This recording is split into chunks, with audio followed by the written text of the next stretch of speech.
মানুষ একটা কথা কইছে না যে ফকির আন্দাজ ভিক্ষা বেশি হয়ে গেলে হ্যাঁ নিজের অকাত ভুলে যায়। তো বহুত মানুষের বিপদের টাইমে আমি ধরা দিছি, বহুত মানুষের সহায় করছি।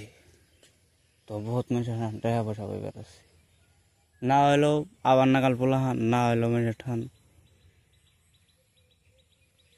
না হইলেও তো 60,000 টাকা 70,000 টাকা পাইবার নাকি আছে মানুষের ঠান, 10,000 5,000 7,000 8,000 এমনি করে বহুত মানুষের টাকা পাইবার আছে। তো বর্তমান মোবাইলের রিচার্জও নাই, যারা যারা ফোন করি কেউ রিপ্লাই করে।